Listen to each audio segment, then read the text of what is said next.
کی بھیک مانگتی ہے، روزہ رکھنے کی بھیک مانگتی ہے، ایک ایک خاندان سے ایک ایک عالم بنانے کی بھیک مانگتی ہے. کیا حال ہے؟ رسول اللہ تو رجب میں چاند دیکھتے ہی دعا کرتے تھے رمضان نصیب فرمانا. کہاں کہاں بڑے بڑے اکابر آ رہے ہیں، کتنی محنت سے سجایا گیا ہوگا، کتنی قربانیاں دی ہوں گی، رات اور دن ایک کر دیا ہوگا. امت کے اوپر زوال کے بادل منڈلا رہے ہیں. یہ امت اس اہم پروگرام میں بھی اس پنڈال کو نہیں بھر پائی ہے. روڈ میں گھوم رہی ہے، بازاروں میں گھوم رہی ہے. شعبان کا مہینہ ہے. اما عائشہ رضی اللہ تعالیٰ عنہ فرماتی ہیں میں نے جناب محمد رسول اللہ صلی اللہ علیہ وسلم سے پوچھا اے اللہ کے رسول آپ شعبان میں اتنی کثرت سے روزہ کیوں رکھتے ہیں؟ اللہ کے رسول صلی اللہ علیہ وسلم نے فرمایا میری ماں اور بہنیں آپ بھی غور سے سنیں، بازار میں ٹہلنے والے، روڈ میں چلنے والے، یہ دین کی ناقدری ہو رہی ہے. اللہ کے رسول صلی اللہ علیہ وسلم نے فرمایا اسی مہینے میں پورے سال کن کن افراد کے ارواح قبض کیے جائیں گے یہ تمام لکھ دیا جاتا ہے. کتنے لوگوں کی موت ہوگی سب کچھ لکھ دیا جاتا ہے. کتنے لوگ پیدا ہوں گے سب کچھ لکھ دیا جاتا ہے. خاتم النبیین سید المرسلین جناب محمد رسول اللہ صلی اللہ علیہ وسلم فرماتے ہیں اے عائشہ میں چاہتا ہوں کہ جب میرا نام لکھا جائے تو میں روزے کی حالت میں ہوں، جب میرا نام لکھا جائے تو میں روزے کی حالت میں ہوں. اس نبی کی امت اس دین کی مجلس میں بھی روڈوں میں گھوم رہی ہے. میرے بھائیوں مجمع میں بیٹھ جائیں گے، خدا نخواستہ آپ کی موت لکھی جا رہی ہوگی تو اس دین کی فضا کی برکت سے عزت کے ساتھ کلمہ والی موت لکھی جائے گی.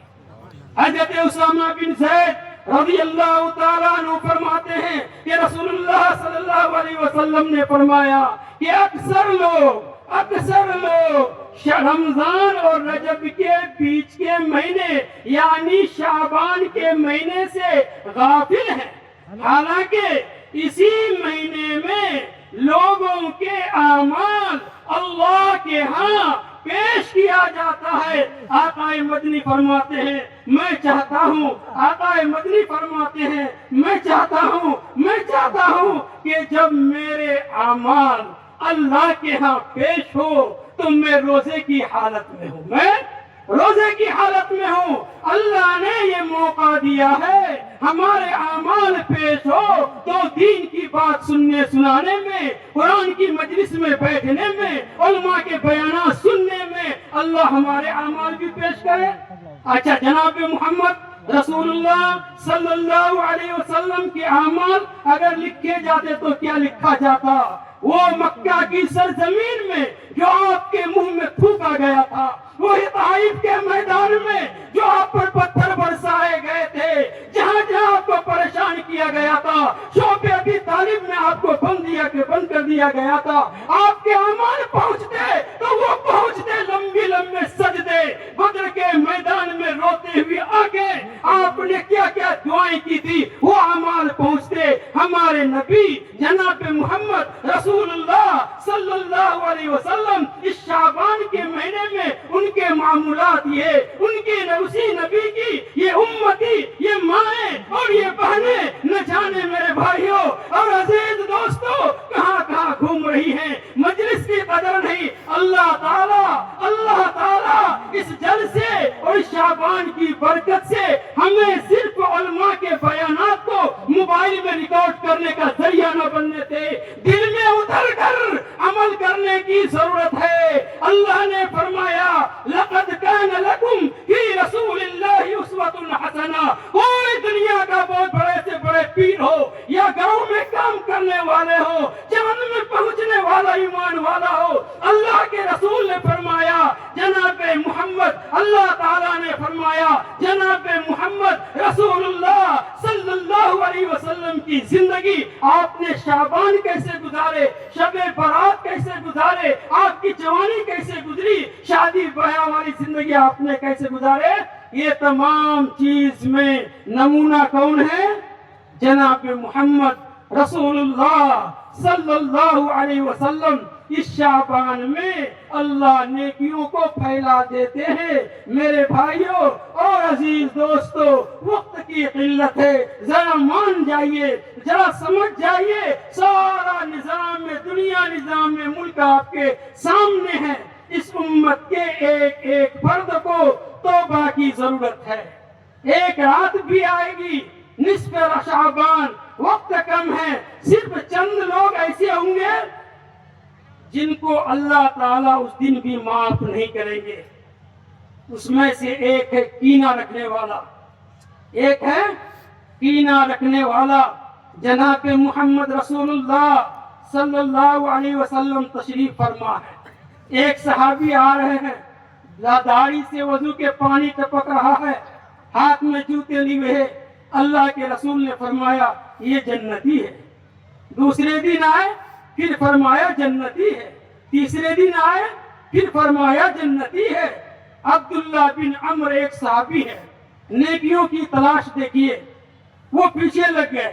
یہاں پورا 2 دن سے بلایا جا رہا ہے، آ جاؤ آ جاؤ آ جاؤ، اللہ کی بات کو سننے کے لیے، قرآن کی باتوں کو سننے کے لیے۔ صحابی کو دیکھیے، عبداللہ ابن عمر نے سنا کہ اس کے بارے میں جنتی جنتی رسول اللہ صلی اللہ علیہ وسلم فرما رہے ہیں، پیچھے لگ گئے، 3 دن کا مہمان بن گئے، دیکھے سارے عمل کو دیکھا، پھر کہا، اس صحابی سے پوچھا گیا کہ آپ کیوں تشریف لائے تھے؟ عبداللہ بن عمر نے کہا کہ میں نے دیکھا 3 دن تک مسلسل خاتم النبیین جناب محمد رسول اللہ صلی اللہ علیہ وسلم نے فرمایا یہ جنتی ہے، یہ جنتی ہے، یہ جنتی ہے۔ اس لیے مجھے جستجو ہوئی کہ آپ کی خدمت میں حاضر ہوا، کوئی ایسا عمل تو میں نہیں دیکھا۔ میرے بھائی اور عزیز دوستو، اس انصاری صحابی نے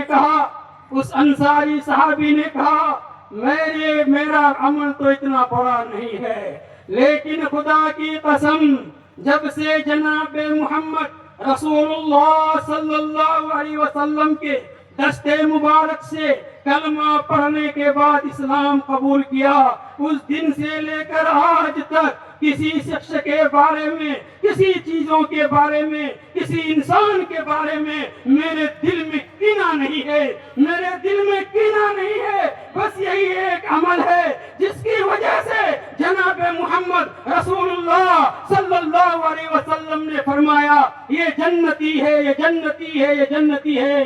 لا يؤمن احدكم حتى يكون هواه تبعا لما جئت به۔ دنیا کے جو جس شعبے میں رہے، جب تک اپنی خواہش، اپنی ذاتیات کو جناب محمد رسول اللہ صلی اللہ علیہ وسلم کے تابع کر کے اور ان بیماریوں کو دلوں سے ہٹا کر عمل نہیں کریں گے تو کامیابی نہیں ملے گی۔ فرمایا گیا اس کی ناپرور کی مغفرت شب برات میں بھی نہیں ہوگی، اور بہت سی چیزیں ہیں۔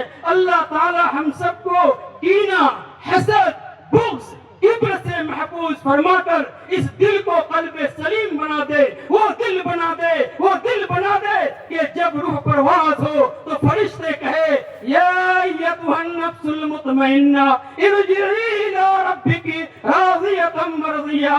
اے نفس مطمئنہ، اے پاکیزہ دل، تو جس حالت میں تھا، کسی سے کوئی کینہ بغض نہیں، تو اطمینان کے ساتھ اللہ کا عمل، اللہ کی باتوں کو مانتا تھا، رسول اللہ کے طریقے پر چلتا تھا، جاؤ ادخلی فی عبادی ادخلی جنتی۔ وہاں بھی کہا پہلے میرے نیک سارے بندے کے پاس جاؤ پھر جنت میں داخلہ ہو۔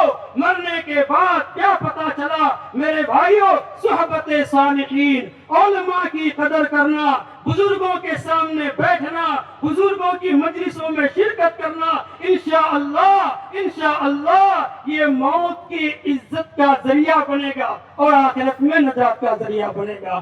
اللہ تعالی ہم سب کو اس شعبان کے مہینے میں ان تمام بیماریوں سے محفوظ فرمائے جس کی وجہ سے نصف شعبان میں ان کی مغفرت نہیں ہوتی ہے۔ اللہ اس مجلس اس جلسے کی برکت سے دلوں کو صاف ستھرا کر کے رمضان کے لیے تیار ہونے کی توفیق عطا فرما دے۔ وآخر دعوانا الحمدللہ رب العالمین۔